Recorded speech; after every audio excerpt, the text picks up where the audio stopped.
recibido, pero el milagro que yo no comprendo, mi nombre escrito está en el cielo. Por siempre mi adoración me entregó. Este es mi testimonio de salvación. Su amor cambió mi historia, me perdonó. Por medio de la cruz me justificó. Este es mi testimonio, este es mi testimonio.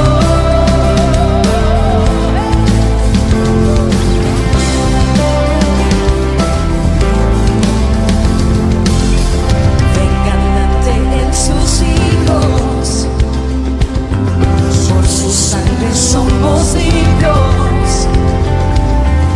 Hoy cantamos al Espíritu, Hijo y Padre. Mi Dios cumple su palabra.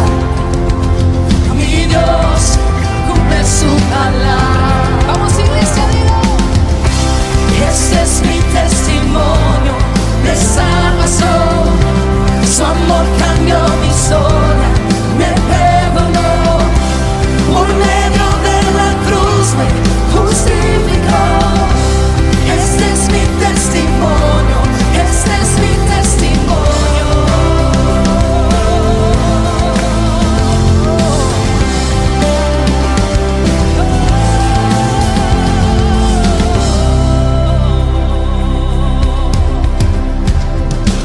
Si vivo estoy, no es el final.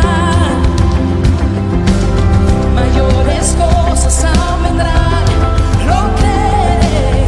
Si vivo es hoy, no es el final. Mayores cosas aún vendrán, lo creeré. Si vivo estoy, no es el final. Ahora sí les declaro. Mayores cosas aún vendrán, lo creeré. Si vivo estoy, no es el final.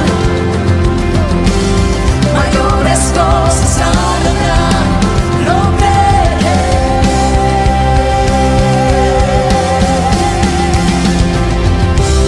Este es mi testimonio de salvación.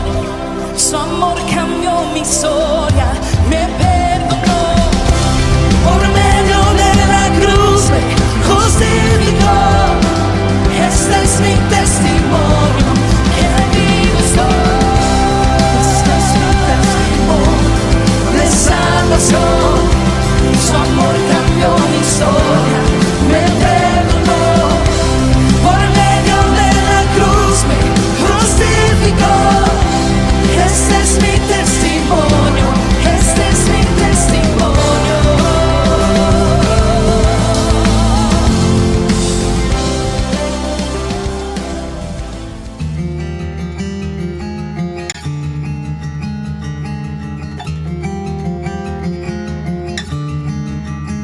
Oh, qué amor incomparable Jesucristo nos mostró cuando su preciosa sangre por nosotros derramó. De su amor, ¿quién no recuerda? ¿Quién no le adorará? Exaltado sea por siempre nuestro príncipe de paz. En el monte del Calvario, fuentes de infinito amor, aquel día se abrieron. Oh, qué inmerecido don, cuál gran río de lo alto, sin cesar su amor fluyó sobre el mundo, derramando paz, justicia y compasión. Cuán ancho, cuán largo es tu amor, es tu amor.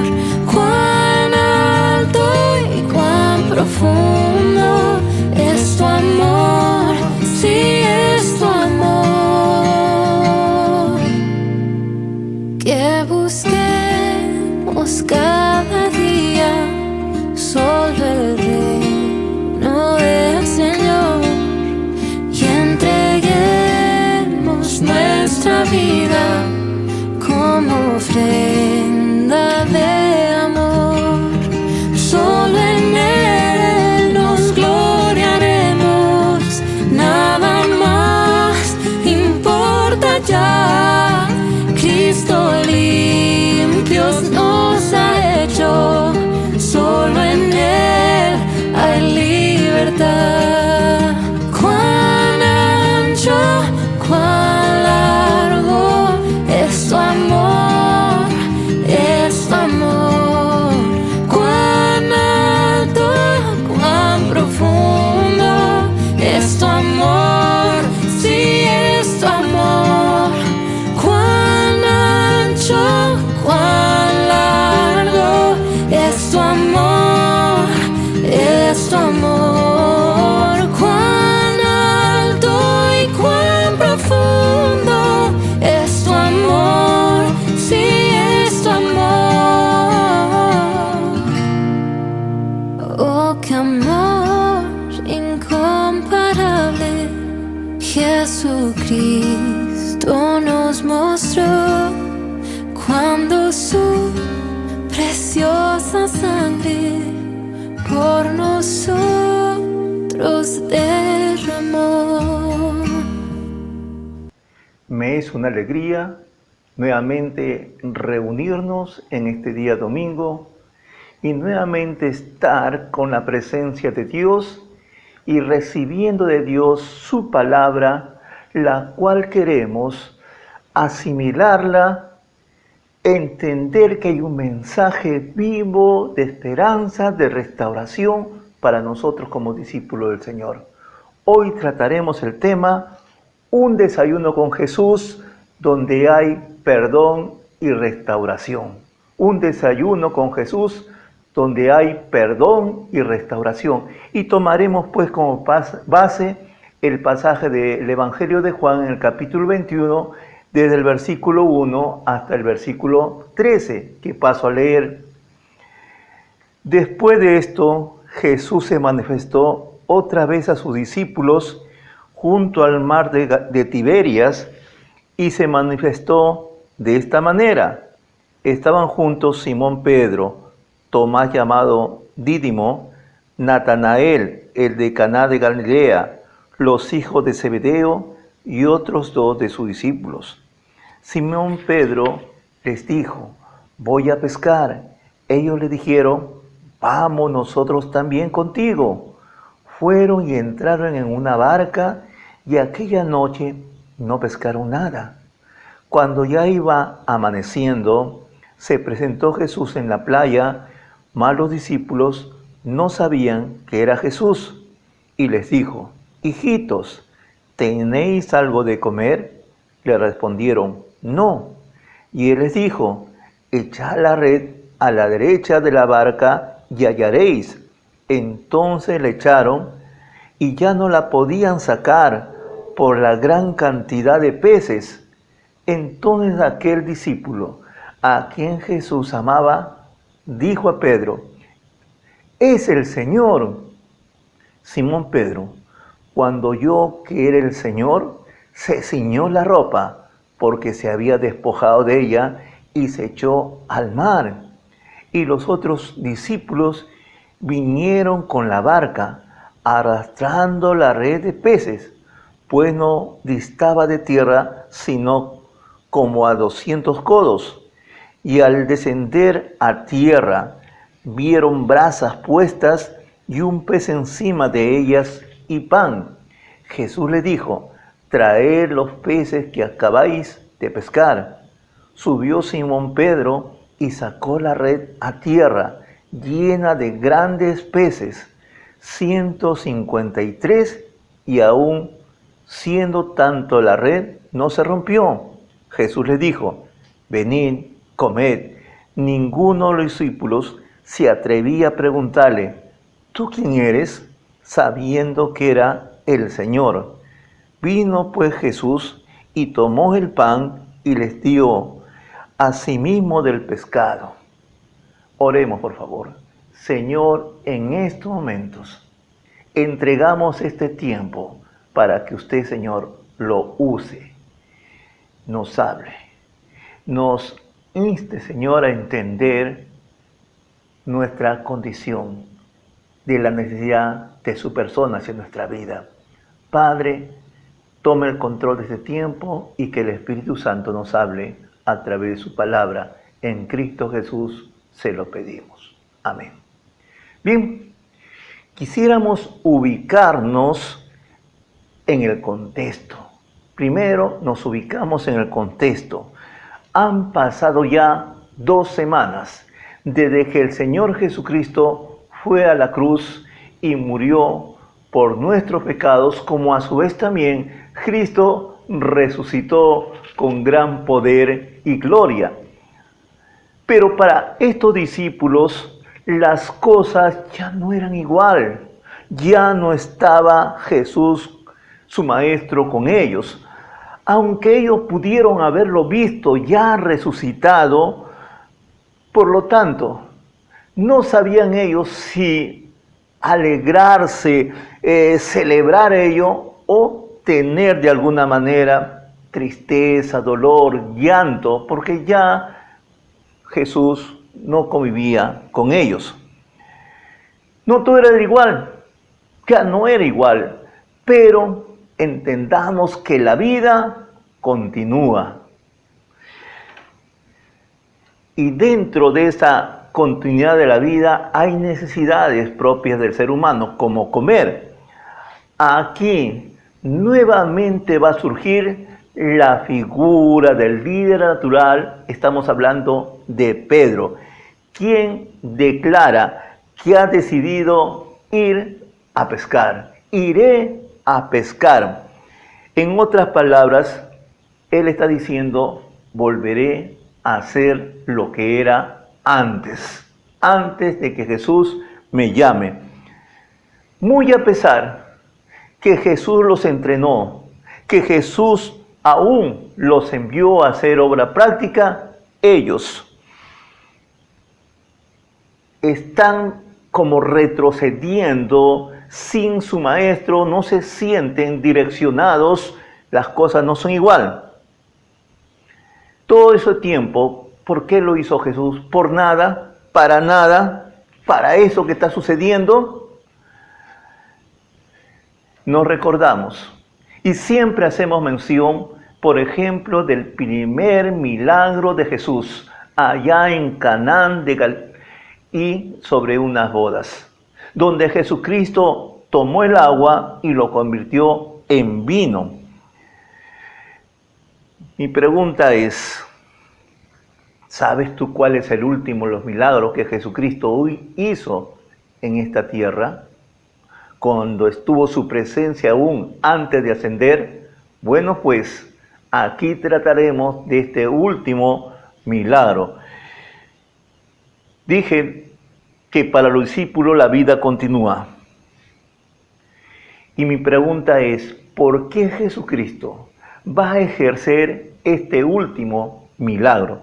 Recordemos que Jesucristo le mostró a sus discípulos tiempo, dedicación, enseñanza, amor, les dio todo. Pero estos discípulos abandonaron al Señor Jesucristo quizás en el momento que Él más lo necesitaba, cuando Él tenía que ir a esa dolorosa, a esa vergonzosa, a esa humillante cruz. Todos corrieron, lo dejaron. ¿Cómo respondieron ellos? Por ejemplo, Judas traicionándolo, vendiendo a su maestro por 30 monedas y aún entregándole sin ningún tipo de sentimiento, aún besándole hipócritamente. Ubicándonos en la escena del arresto, podemos también recordar que todos corrieron, ninguno se quedó a defender. Aquellos que en algún momento dijeron, estoy yo dispuesto a ir contigo, maestro, hasta la muerte, pero no te abandonaré. En la hora no fue así. Pedro, negándole en 3 ocasiones. Tomás, tal vez él seguía con sus dudas, dudando del mismo Jesús. Hablemos de Simón el Celote. ¿Por qué? Es un caso especial. Se supone que era de todos los discípulos, por su condición de celote, el que más experiencia tenía en una conducta radical, con una condición con agresividad, y aún más podríamos decir, era el hombre más valiente, pero ahora, a la hora de la verdad, no hizo nada por Jesucristo. También lo abandonó. Y para empeorar las cosas, los discípulos volvieron a su vida, a su tarea anterior, como pescadores, olvidando todo lo que Jesús había hecho por ellos, olvidando todo lo que Jesús les enseñó y les encomendó. Nos preguntamos, ¿en serio Jesús quería transformar el mundo con este tipo de personas? Ingresamos a la segunda parte. Pedro y 6 de los discípulos regresan a pescar. Leamos, por favor, el pasaje que hemos leído anteriormente. Versículo 1. Después de esto, Jesús se manifestó otra vez a sus discípulos junto al mar de Tiberias y se manifestó de esta manera. Jesús se manifiesta, se presenta otra vez y Juan lo describe ya en una de sus apariciones ya resucitado. Dice Juan que fue junto al mar de Tiberias. Este mar es también conocido como el mar de Galilea. Aquí Cristo resucitado nos da una prueba. ¿Prueba de qué? Que Él sigue teniendo interés, sigue preocupado, sigue en su mente, en su corazón, con los discípulos. Su amor hacia ellos no se ha minimizado. Su amor sigue presente y hacerles a ellos recordar la misión, la tarea que les había encomendado como pescadores de hombres. Veamos versículos 2 y 3.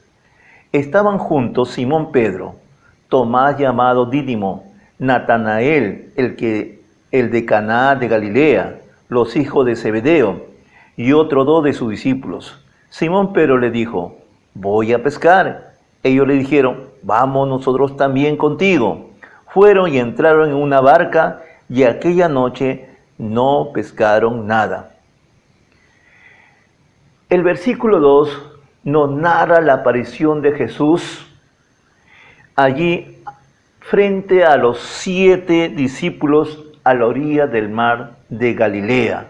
Ahora Jesús se le aparece en un día cualquiera, ya no es domingo, como lo hizo en sus anteriores apariciones.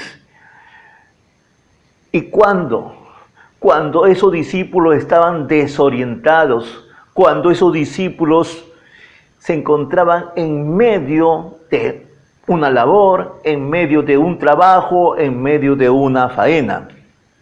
Aplicación primera. Esto nos enseña, esto nos muestra que Jesús siempre va a estar presente todos los días con sus discípulos. No solamente el día domingo. Él va a estar presente siempre para socorrernos, para direccionarnos, para apoyarnos, para ayudarnos en nuestras necesidades y bendecir de esa manera nuestra vida, como lo dijo Mateo 28:20 en la segunda parte. Y aquí, yo estoy con vosotros todos los días hasta el fin del mundo. Ingresamos a la tercera parte. Decepción experimentada al esfuerzo humano. Pero el versículo 3 nos narra que Simón Pedro le dijo, voy a pescar. Le dijeron, vamos nosotros también contigo. Estas palabras, voy a pescar, suenan o no suenan muy alentadoras. Más bien parece una resignación, suenan más a un tono triste, melancólico. Es volver a la vida anterior, a la vida de antes. Como si todo lo que ellos vivieron, lo que ellos experimentaron en esos 3 años y medio, ahora solo quedan de eso recuerdos. Recuerdos de sus enseñanzas, recuerdos de la vivencia que ellos experimentaron en los pueblos, en las aldeas, en las ciudades. Recordar sus milagros, que ellos estuvieron allí involucrados como testigos, observadores de la obra de Jesucristo. Pero con esta frase, voy a pescar, ellos están diciendo, todo quedó atrás. Todo fue cosa del pasado. Ahora ellos quieren retroceder más al pasado, como al inicio, como cuando Jesús los buscó y los llamó a ese ministerio de ser pescadores de hombres, ganadores de hombres. Ahora Pedro dice, voy a pescar. ¿Qué está queriendo decir? Voy a hacer lo que antes hacía. Voy a regresar como cuando Cristo lo encontró. Quiero hablar en forma especial cómo lo encontró Jesús a Pedro. Pedro era un pescador por años cuando el Señor lo llamó. ¿Cómo lo halló? Lo halló pescando, pero en una pesca negativa. No había pescado nada. Mas es allí, bajo esa condición, que Jesús lo llama para ser un pescador de hombres. Ahora, él decide volver a su antiguo negocio, a su vivencia, su experiencia anterior. Pero el Señor lo va a buscar en esa misma vivencia, sin pescar nada, con sus redes vacías. Cuarto punto, con Jesús todo es diferente. Versículo 4. Cuando ya iba amaneciendo, se presentó Jesús en la playa, mas los discípulos no sabían que era Jesús. 5. Y les dijo, hijitos, ¿tenéis algo de comer? Le respondieron, no.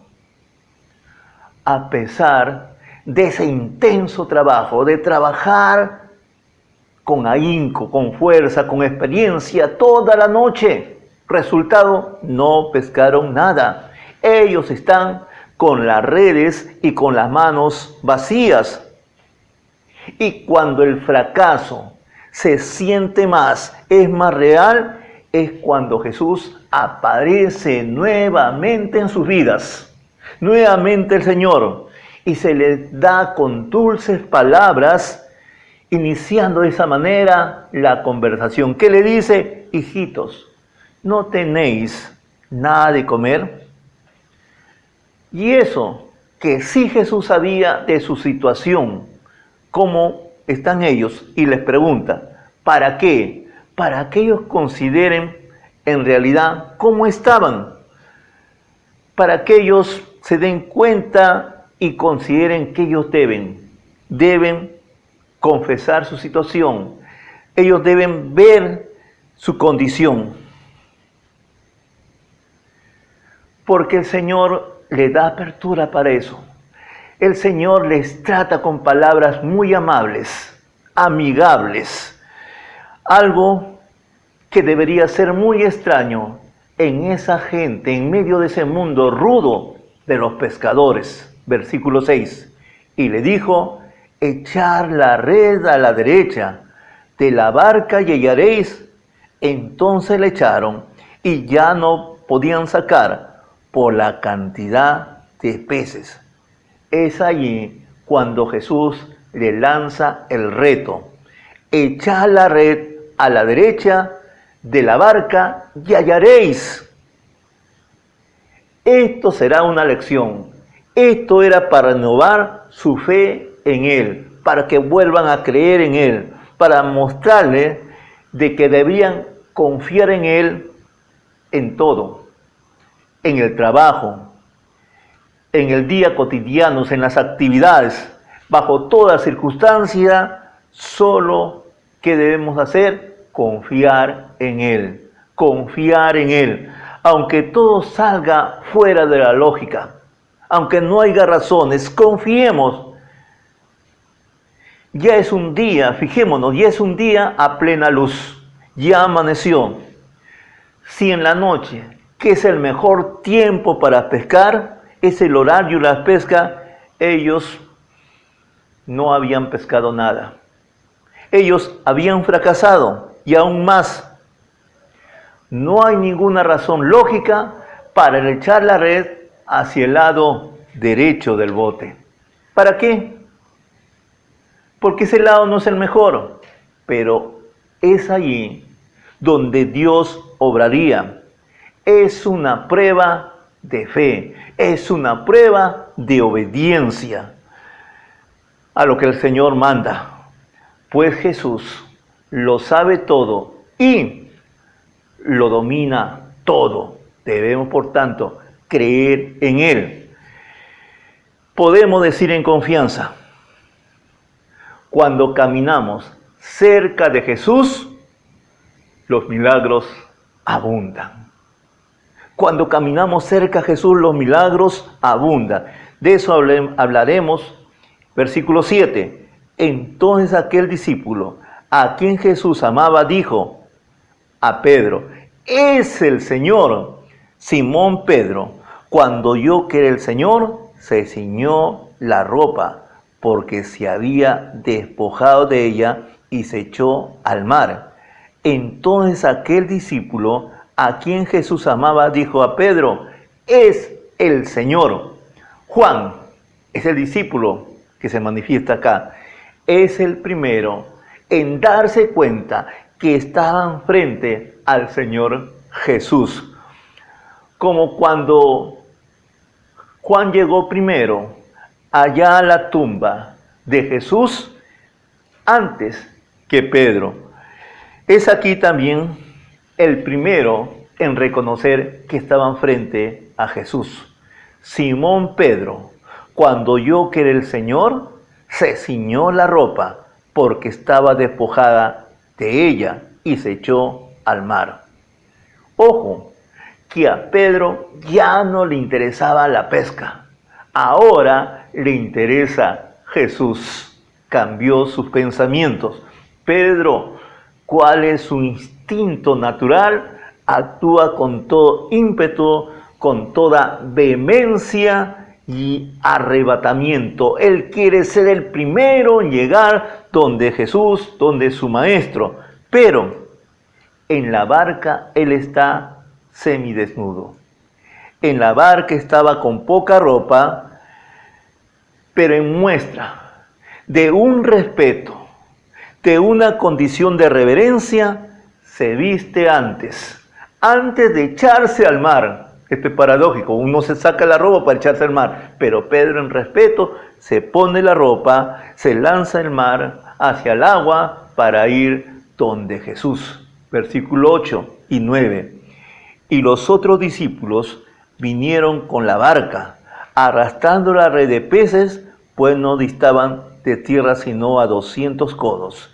Y al descender a tierra, vieron brasas puestas y un pez encima de ella.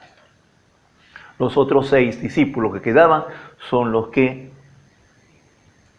llegaron con la barca trayendo los peces. Muchos peces, dice, y peces grandes. Menos mal que la orilla no estaba a mucha distancia. Se menciona 200 codos, aproximadamente unos 100 metros hacia la orilla. Vieron, dice, brasas puestas y un pez encima de ellas y pan.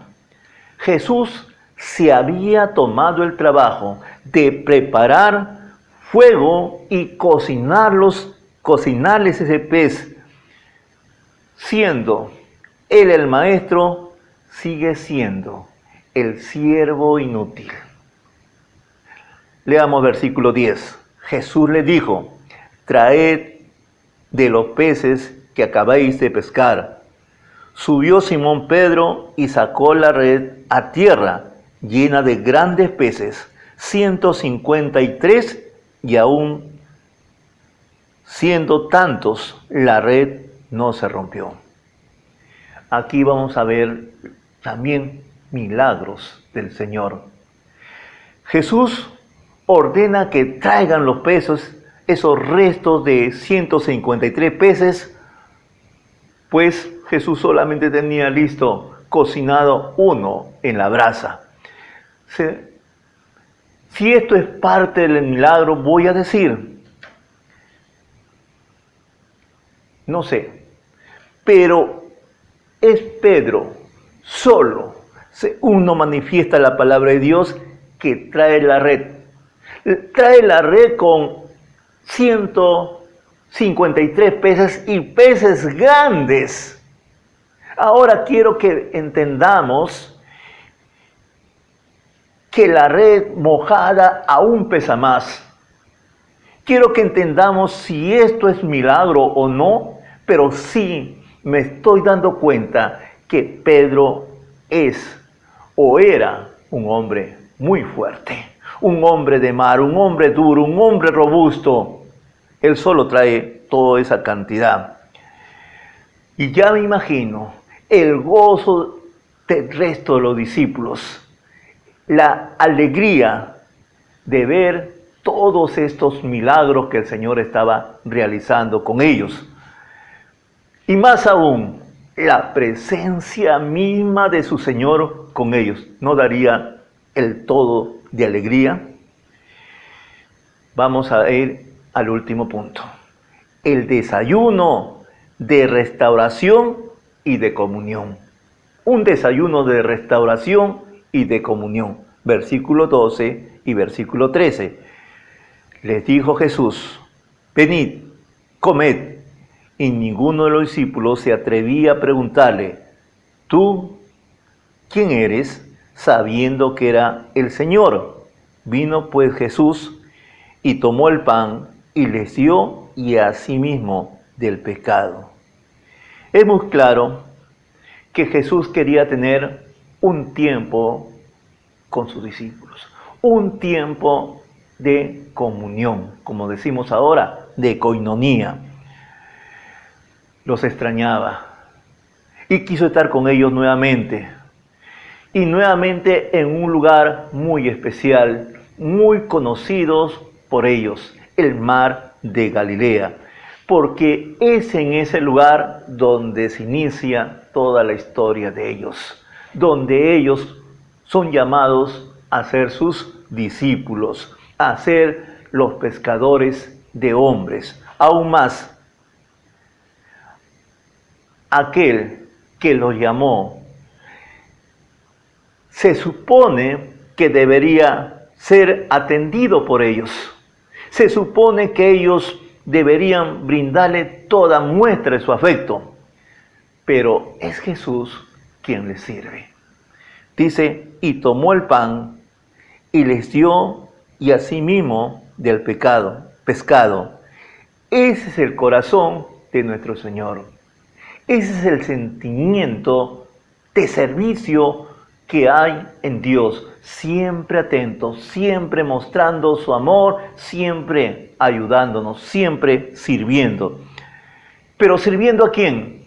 Sirviendo a aquellos amigos, entre comillas, que lo abandonaron. Lo abandonaron, como decíamos, en el momento que él más lo necesitaba. Aquellos a los cuales Jesús, en plena confianza, les encargó una misión, la misión especial de ser los pescadores de hombres.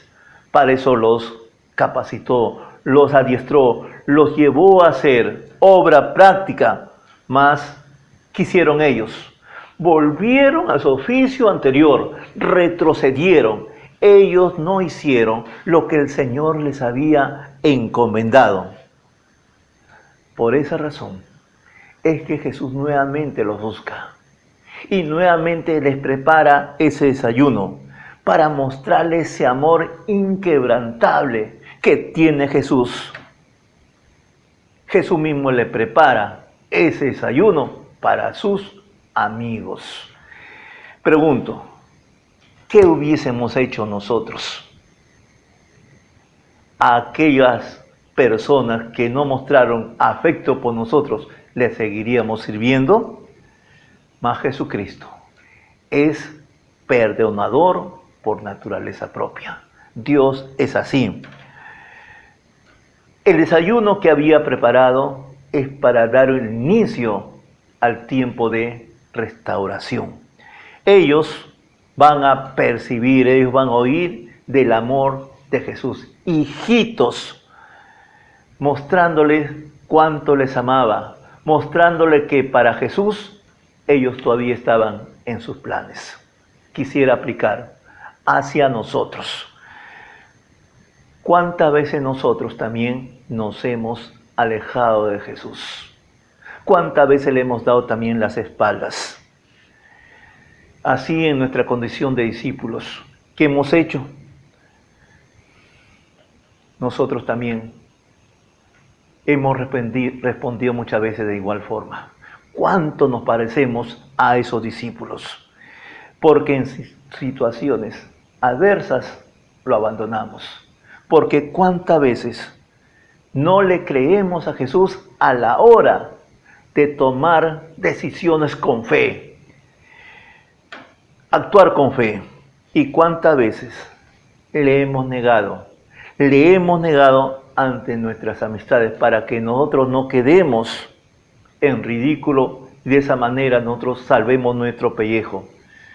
Sin embargo, el amor de Jesús hacia nosotros no cambia, es permanente. Y aún más, el Señor nos sigue perdonando. Hoy, Jesucristo también quiere desayunar contigo. Quiere acercarte hacia ti. Quiere mostrarse que te ama, que está interesado en ti, que a pesar que nosotros le hemos fallado, Él nunca nos fallará. Él quiere considerarte. No ha olvidado su llamamiento, su interés por ti. También quiere que sea un hombre que le sirva. Os haré pescadores de hombres. Razón tiene cuando Jesucristo en el libro de Apocalipsis 3:20 nos dice de esta manera: He aquí, yo estoy a la puerta y llamo. Si alguno oye mi voz y abre la puerta, entraré a él y cenaré con él y él conmigo. Él está tocando en este momento la puerta de tu vida. Él quiere ingresar nuevamente a tener comunión contigo. La puerta se abre por dentro. Él no la forzará. Él te invita a que tú puedas abrirle y Él entrar nuevamente a esa comunión. Él te sigue amando, Él te quiere perdonar, Él quiere restaurar tu vida, Él quiere aún usar tu vida. Permítele. Y Él te va a mostrar sus grandes milagros, su grande misericordia, no solamente contigo, sino a través de ti, a muchas personas. Hoy es el momento de volver a la comunión con Él. Así, Dios te bendiga.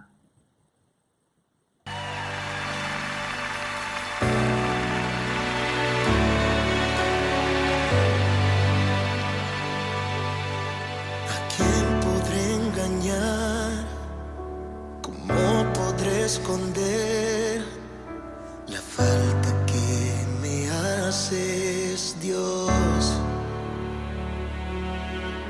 Por más que hago el bien, sé bien que no estoy bien. Siento un vacío en mi corazón. ¿Cuántas veces me has llamado? Y 1000 veces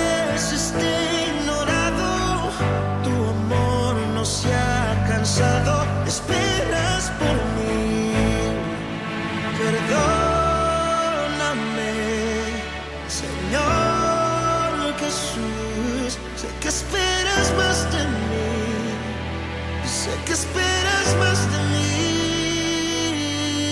Perdóname,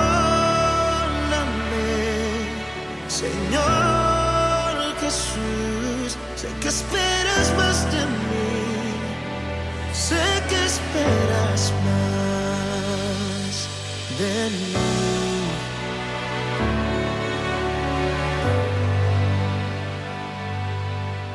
¿A quién podré engañar?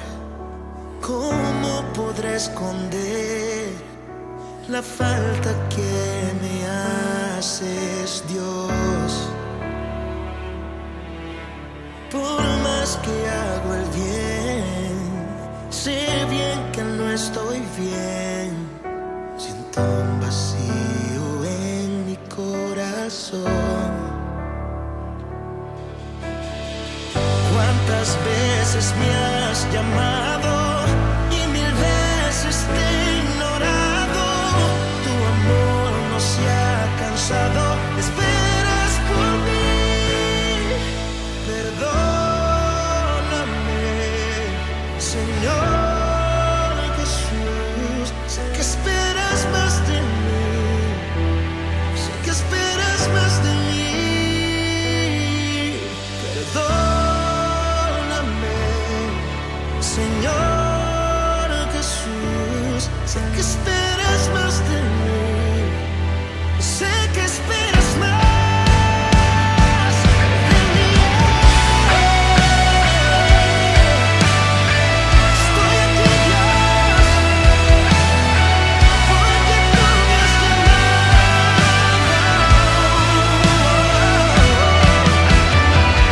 Tú me llamaste, aquí estoy. Tú me elegiste, aquí estoy. Me rescataste, aquí estoy. Toma mi corazón.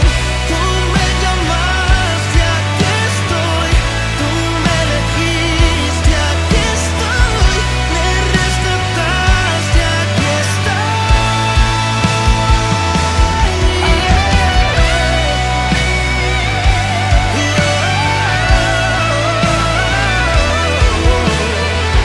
porque su amor es grandioso y me perseguirá.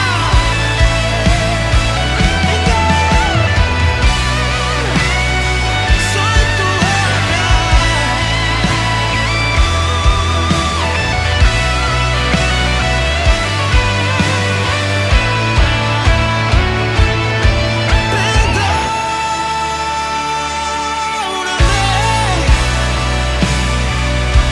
sé que esperas más de mí, sé que esperas más de mí. Perdóname, Señor,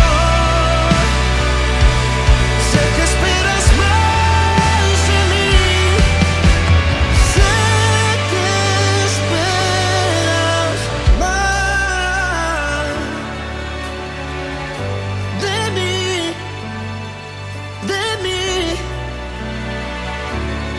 Sé que esperas más de mí.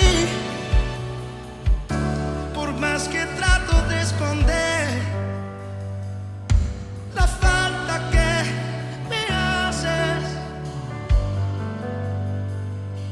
estoy aquí, estoy aquí. Perdóname, perdóname.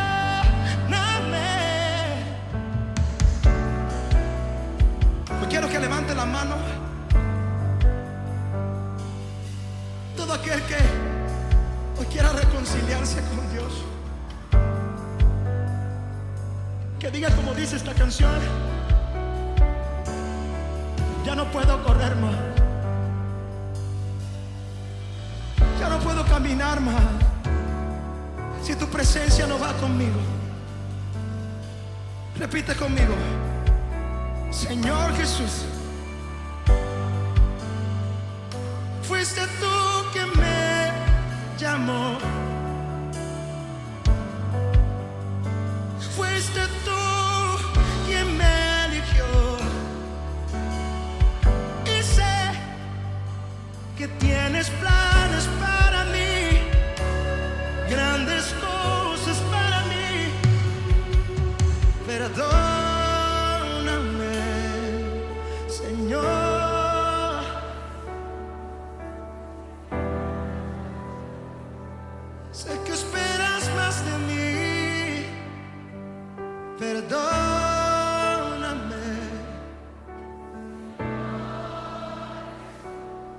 que esperar.